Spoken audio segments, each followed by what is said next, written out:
देखा आपने महादेवी, देखा कभी कभी संतान माता को कितना स्वार्थी बना देती है।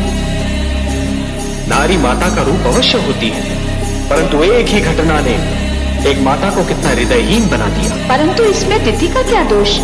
विरोचन और उसके उपरांत बलि के साथ देवराज ने जो व्यवहार किया, उससे तिथि तो क्या, स्वयं आपको और मुझे भी देवराज पर क्रोध आ चुका है।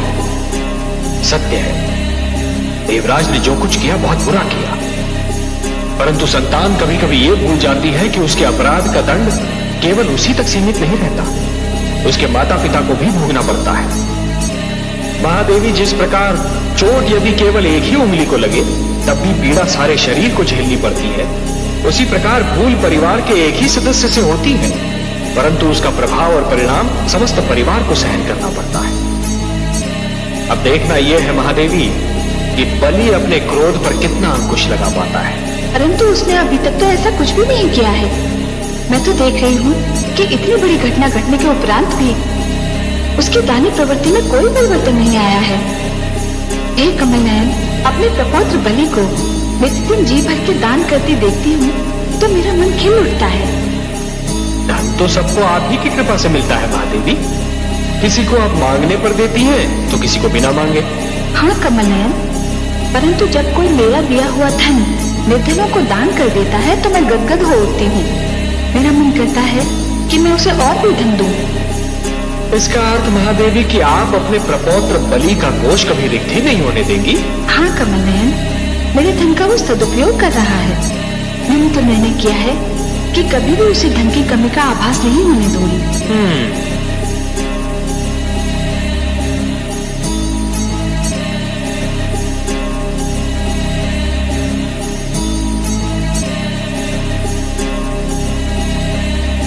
नारायण नारायण। देवर्षि प्रणाम लक्ष्मी नारायण। आइए देवर्षि, स्वागत है, स्वागत है। इतने दिनों के उपरांत दर्शन दिए, कहाँ रहे? जहां भी रहा आपका ही नाम जपता रहा, आपका ही गुणगान करता रहा। हे प्रभु, ओम नमो भगवते वासुदेवाय जपने के अतिरिक्त मेरा और कार्य ही क्या है। परंतु माता के दर्शन नहीं हो पा रहे हैं। माता कहाँ चली गई? देवर्षि, आपकी माता को समस्त त्रैलोक्य में कृपादान करने से अवकाश कहाँ? वो तो चाहती हैं कि समस्त संसार में कोई भी व्यक्ति निर्धन ना रहे। जहां भी वो जाए स्वर्ण की वर्षा कर दें। सत्य कहा आपने। माता का हृदय इतना विशाल है कि वह धन बांटते बांटते नहीं थकती। परंतु एक बात है प्रभु, कह दूं? कहिए कहिए, वैसे भी कोई बात कहने से कोई आपको रोक थोड़ी ना सकता है देवर्षि, कहिए। माता के बिना विष्णुलोक अधूरा सा लगता है। कहाँ है वे? विष्णुलोक? देवर्षि, आपकी माता के बिना तो स्वयं भगवान विष्णु अधूरे लगते हैं। समस्त संसार मुझे लक्ष्मी नारायण अकारण ही नहीं पुकारता। देवर्षि, इस समय वो अपने प्रपौत्र बलि से मिलने गई है। बहुत प्रसन्न है वो उसके दान पुण्य से, उसे आशीर्वाद देने गई है। पर आप तो जानते हैं अपनी माता का स्वभाव, जिस पर प्रसन्न हो जाए उसके भंडार भर दे। ये तो मैं जानता हूं लक्ष्मी नारायण, परंतु इसके पीछे आपकी क्या लीला है, ये जानने का प्रयत्न कर रहा हूं। अर्थात हे पद्मनाभ, एक और आपने देवताओं के सिर से हाथ हटा लिया है, दूसरी ओर माता बलि पर कृपा पुष्प बरसा रही है, और तीसरी ओर मानव लोक में देवराज और अन्य देवताओं की पूजा आरंभ हो गई है। मैं ये तो जानता हूं लक्ष्मी नारायण, ये सब आपके संकेत पर हो रहा है, पर क्यों हो रहा है ये नहीं समझ पा रहा। हे वर्षि, क्या प्रसन्न नहीं है कि जिन बेचारे देवताओं की पूजा बलि ने बंद करवा दी थी, उनकी कहीं तो पूजा हो रही है, कोई तो पूजा कर रहा है। आप तो जानते हैं देवर्षि कि हमारे देवराज इंद्र की एक बड़ी दुर्बलता है। उन्हें यह लगता है कि कोई उनकी पूजा ना करे तो उनका महत्व घट जाएगा। बेचारे देवताओं को कहीं तो आश्रय मिला, मानव लोक में ही सही।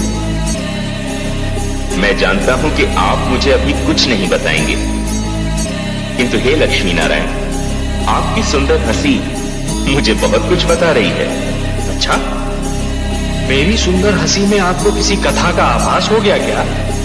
नारायण नारायण, आप नायकों के नायक हैं सर्वेश्वर, त्रिलोक की सारी कथाओं के जन्मदाता हैं। मैं तो आपके कथानक का एक छोटा सा पात्र हूं। कहानी तो नायक के मुख से ही भली लगती है। हे सर्वेश्वर, आपके मन में कौन सी कथा रच रही है, ये तो आप ही बताएं। आप ठीक समझे देवर्षि, एक कथा की रचना तो अवश्य हो रही है, पर उसका चरम बिंदु कब, कैसे और कहां आएगा, इसकी प्रतीक्षा तो स्वयं मैं भी कर रहा हूं। अब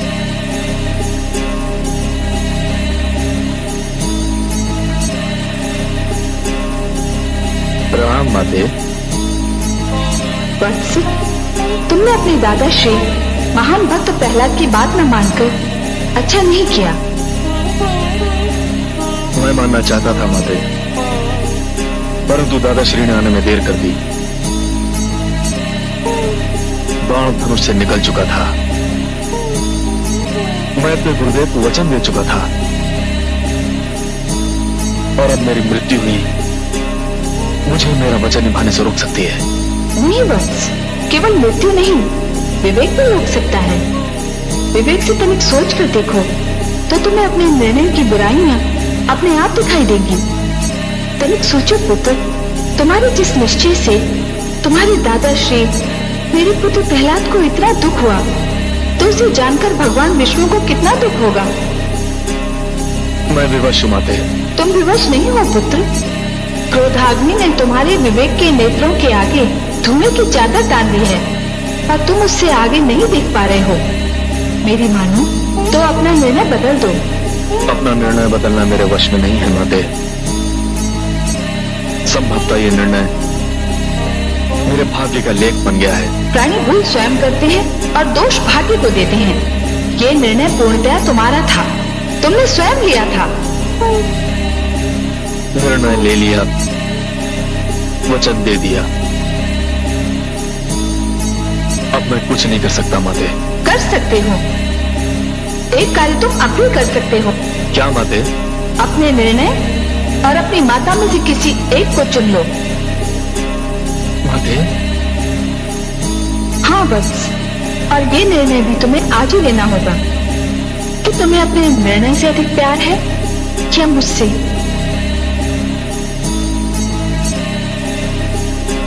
तुम्हारे इस मौन को मैं स्वीकृति समझूं या अस्वीकृति?